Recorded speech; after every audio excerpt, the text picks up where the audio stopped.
What is a visual impairment? How does the eye even work? What are those numbers and those terms? Today we're going to be diving into all things visual impairment so that way you can have a better understanding of what is a visual impairment, how it all works, and how it might be affecting somebody that you know or love.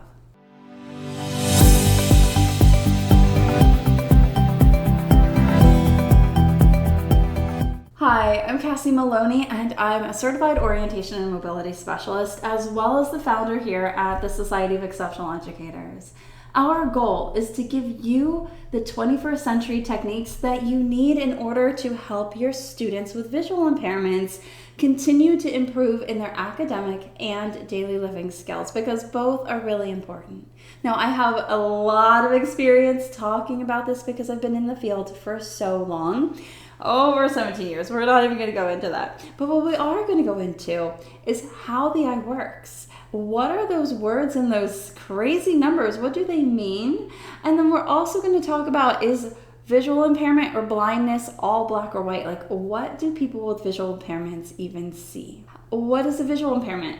First and foremost, a visual impairment is any decreased level of vision. Specifically, there are numbers that are attached to low vision and legally blind. I'm putting up air quotes because they are actual terms that are medical terms. Low vision is typically 20/70. I'll explain what that means in just a second. Up to 20/200. Legal blindness starts at 20/200 and then just goes all the way up in numbers, but down in ability to see. Your eye is not the only thing that actually sees, though. Isn't that crazy? I know. So we're gonna get into all of this. Okay, so how does your eye actually work? Well, you know, in those cartoons where we used to see like Bugs Bunny or somebody like that, don't quote me if I'm too old and you're too young here, okay? And their eyes would just pop out of their head. It's not like that. Your eyeball isn't just like a thing that you could take out and throw around as much as we might want to sometimes. It's actually a set of different sacs of liquid, and then in the middle there are some things, and I'll tell you about that in just a second, that help your eye actually see, and it's all held together in your eye socket. The very foremost part is going to be the outer part, and that's your cornea, and that is clear layers of tissue that surround the outside part of your eye. Now that covers your aqueous, and so that's just like a sac, and inside that sac, that's where your tears come from, and that water is created all the time. It's not just like stagnant water, as you probably know if you ever sneezed or cried or smelled an onion and tears came out of your eye. Then behind that is actually a hole of nothing. And that hole of nothing is your pupil. And surrounded by that pupil is your iris. And your iris opens, it expands, or it contracts depending upon how much light is entering. So it's actually not the pupil that's doing anything. Your iris is attached to the rest of your eye, and it is expanding and contracting the hole, which is your pupil. Now your iris is where we get the color of your eye from. So maybe green eyes, maybe brown eyes, maybe blue, or even hazel. That's where that sits. Now beyond that is the lens. And your lens is just like any other lens that you might have seen in science class or anything like that. It's a lens, and it stretches and it moves depending upon how far you are trying to look. Now you have some eye muscles on the side of your eyes, and those eye muscles actually attach to the lens with little clear stringy things called zonules. They're my favorite part of the eye. They're so cool to look at.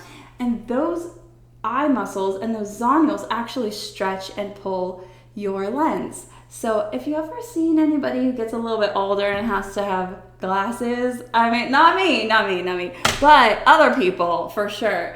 And that's because simply your eyes get tired. Your eye muscles are tired. If you are over 40, you can probably understand that your muscles are tired. Your eye muscles are tired. Same thing. And so your eye muscles might contract the lens at a different amount.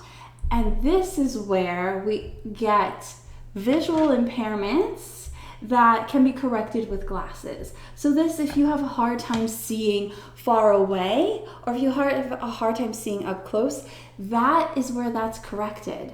Now, some people do go in and they get a new lens. There's a lot of corrective surgeries that can happen these days, but a lot of times you can also correct it just by matching your lens with another lens that will then equal things out, and so you can see what you need to see.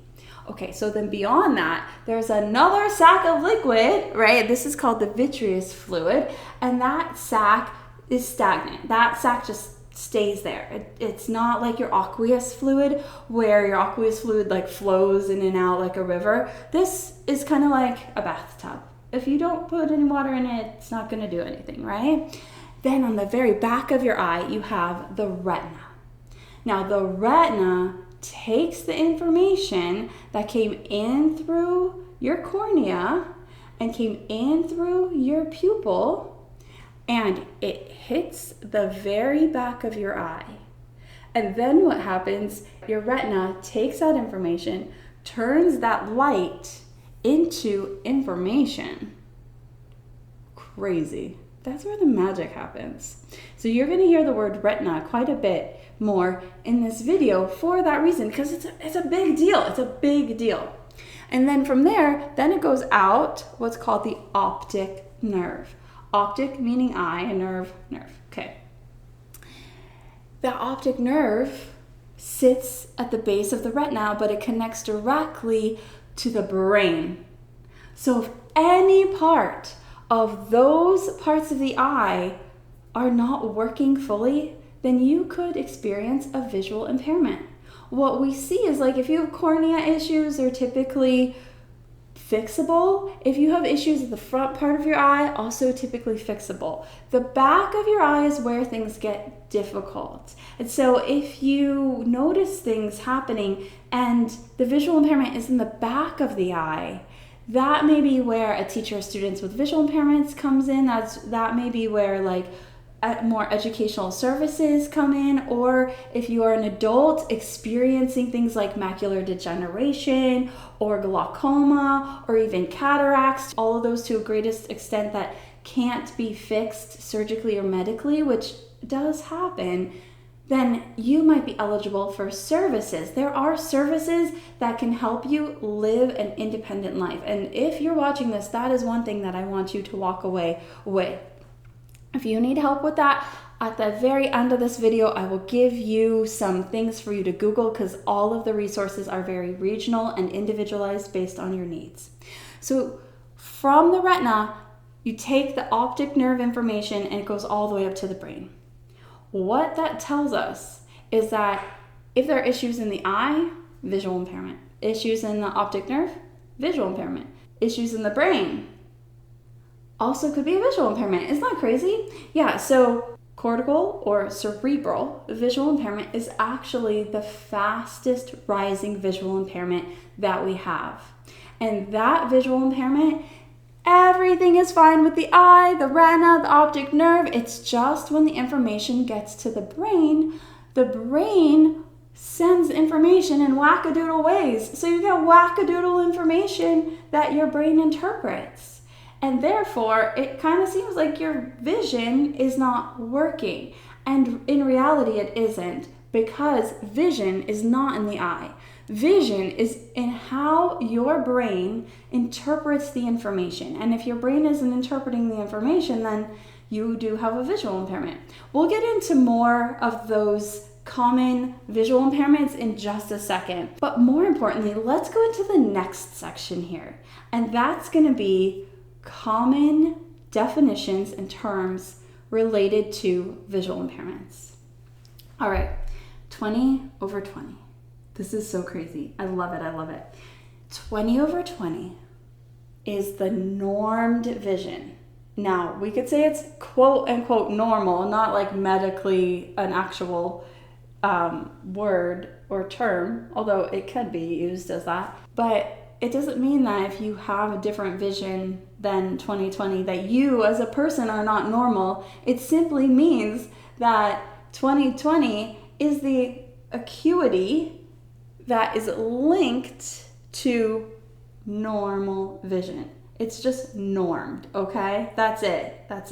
It's just scientifically, that's the visual acuity that we're all trying to get to in order to be able to read up close, to be able to see far away, and to function at the highest optimal amount with an acuity. So your acuity is how clear can you see? When you think about, you take a microscope, right? And you twist it, and things get clearer.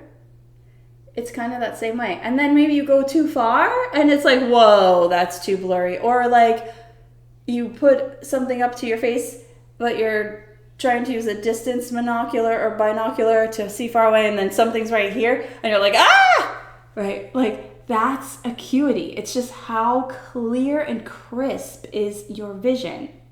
Watch this. Let's take this shot right here and let's make it blurry for you. And now we'll make it clear. So you can kind of see the difference between clear and blurry. When we're thinking about acuity, 2020 is the norm. Let's break down what the numbers in the 2020 or 2200 or 2070 or 20 over whatever mean. So the top number is your 20 at the top, and really that's just the distance between your eyes and the chart. Typically it's a Snellen chart from Dr. Snellen. I know, we're very creative in this field, okay? So it's literally just that distance because that's what was tested, and so we still do it. If the chart isn't 20 feet away exactly, it'll be a sized down or up ratio that's equivalent to 20 feet away. But 20 is just 20 feet away. The bottom 20 is the interesting part. So let's say we have two people. Person A has 20/20. Person B has 20/70, okay? Person A, 20/20, has the objectively better vision. They have better acuity. The person at 20/70 has to be 20 feet away from what the person at 20/20 can see from 70 feet away. That's how it's normed. So the person with 2200 has to be 20 feet away from whatever the object is that the person A with 20/20 can see from 200 feet away. Does that kind of make sense? So if you think about the numbers, even though the numbers go up, it actually means that in order to see the thing clearly, you have to get closer. So if you see any students with 20/20 and they're just chilling, cool, but then you see another student with 2200 and they're like right here with a screen, or they're looking at stuff, like I take a pen and they like staring at it like this. Typically that is a sign of lower acuity, which is a higher number. Now that number can go all the way up to 22,000 or counts fingers if they can't get an acuity reading. There's so much more that goes into this, but that is a quick gist. Another thing that you want to know is field of vision, or visual fields. Same. Your field of vision is what field, right? So if you think about your eye and what you can see, what field can you see from? So we've got your lower field, okay? Put your hands like this. Your fields, your lower fields, are now obstructed. Put your hands at the top of your eye. Then your upper fields are obstructed. What about the sides? What about the inside? And then what if you go like this? Or if you take a tube, right? Then your fields are obstructed. So this would be your peripheral fields being obstructed. Then if you go like this, I didn't make this up, I learned this at the O&M symposium. You go like this, you could see kind of how you would see if your central vision is obstructed. Those are your fields. The next definition is depth perception. And that means understanding spatially how far away something is in your depth. Depth perception is going to come into play when you're on stairs a lot. So like if you're on a ladder, it's going to be much different stair-stepping technique than if you go to the movies, because the depth of each step is going to be different. Think about if you've ever been to a concert or like a sports stadium, and most of the steps are like elongated for seats, but there are some every once in a while that are like super short and you have to like big step, big step, big step. Oh my God, those steps! It's like that, where your body and your brain have to tell you how far away is the step and then how far down. And then you have to move your body correctly at the correct velocity and momentum to be able to move in that environment. It's the same. Sometimes you go to take a step off a curb and it is way bigger than you thought it was going to be. That shows you depth perception. You perceived the depth of that curb to be short, but it wasn't. And so you only took enough of a step to manage a short curb, but you needed a bigger step. And had your brain and your vision worked together correctly in that moment to tell you the correct depth and give you that perception, you would have been fine. So those are just a few terms. If you have any questions about other terms, put your questions here in the comments. I'll circle back around and answer them. And it is the internet, so I'm sure somebody else will answer them as well. Or you could just Google it too. So the main question is, what do people with visual impairments see? A lot of people think that people with visual impairments see black and white. Watch this. This is what people with no light perception see. They cannot see anything, including light. Now this is back to our normal vision. Vision is not black and white. It's on a spectrum. Just like everything about you is on a spectrum. Just like everything about everybody is on a spectrum. There's very little in the world that's actually black and white. And that's because we are all beautiful and unique individuals. We can all see different things. We all have different perceptions. All of our brains and our eyes work differently. We've just all agreed to use the same words for certain things. So some people do see black and white. Some people see very blurry. Some people see only right here. And some people see only right here, but at night they see black and white. Or they can see differently in different environments or in different situations or circumstances or bodily functions. If you have diabetes, your vision might change depending upon your blood sugar levels, because how much blood is getting to your brain at that moment. If you had a traumatic brain injury, your brain is not always going to wire the same every day, even with the same stimulus.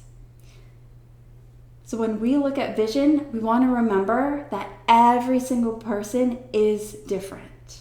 And that's the beautiful thing. There is no normal. There is no best. There is no who did it better. We are all beautiful people. And that is one of the biggest things that we stand for here at this society. Now, if you know somebody who has a visual impairment, or maybe you have a visual impairment and maybe you're like freaking out and you're watching YouTube videos, I want to give you some words that you can Google for resources. You can also get in touch with us or join the Society of Exceptional Educators. I'll put all of our information down below, because if you have any questions, just go ahead and reach out and we're happy to help direct you in the correct way. Some words that you might want to research, depending upon your age or the person with the visual impairments or suspected visual impairments age, include for young babies, you want to look up early childhood intervention. That might come through HHS, which is Health and Human Services Department. That might come through another state agency. You might find a daycare actually that is specifically for children with visual impairments. If you're in Arizona, lucky you. Or it might come from your school district having an ECI program. Now, these programs from your school district are typically only for children and students who qualify. They're not just for everybody. So go ahead and check into early childhood intervention. Now, if you're school age, we have the most amount of resources. Why? Because the government loves to create workers. Yes. So take advantage during this time, okay? So with a child, let's say 3 to 12th grade or even 22 years old, you're going to want to be looking up visual impairment and then whatever school district. You're going to have that child evaluated first by an eye doctor, because everybody's going to want that information. Then a teacher of students with visual impairments. Get those two things on board and you'll be good to go. They will help guide the rest of the conversation. If you are working with adults or you are an adult, especially if you are in working age or even college age and you're no longer in primary or secondary school, you're in post-secondary or vocational areas, then you're going to want to look up vocational services, because the main point of the government giving you money for services is to get you back to support capitalism, let's be honest. And so they are going to be supporting your work life, not your work-life balance, but your work life. So you're going to look up vocational services. You could also look up the word lighthouse, or you could look up orientation and mobility and then your area and see what comes up. If you are or you know a person who is older, 65 plus, that is going to be an OIB program. That is going to be older individuals who are blind. Those people, your services are going to be very dependent upon your mobility and how much you want to work at this, honestly, and what your goals are. And so for those services, again, you're still going to contact a vocational department or see if you can look up a state department. It might be run by something like that. And see if you can get OIB services. You might be wondering, but hey, Cass, I have a child. Shouldn't they go to a school for the blind? Not necessarily. And it depends on the level. It depends on what's going on with your child or the student that you know. A lot of schools for the blind are fantastic. They really are. The drawback is that this child now moves away. And that's really hard. It's really hard on the child and the parents, although beneficial for certain students, but ultimately you want the teachers in your school district to have the training necessary to support your child. Because ultimately the community that child needs to come back to is their home community. And so you can look up IDEA and read up on those laws to see how it all works. You can Google your state school for the blind. Not every state in the United States has a school for the blind, but just search because there are plenty of them. And you can get involved with the National Federation for the Blind, the American Federation for the Blind, or you can get involved with different parent resources that exists for parents and other caregivers as well. I hope that this information was really helpful. Next week, we will be diving deeper into this topic, so don't go anywhere. This is a series that we are doing on how to teach a student with visual impairments, but I really want this to be information that anybody can use. And as always, I hope that you can take this information to help you take a step forward in being a better person, being a better teacher, or being a better advocate for our students with visual impairments.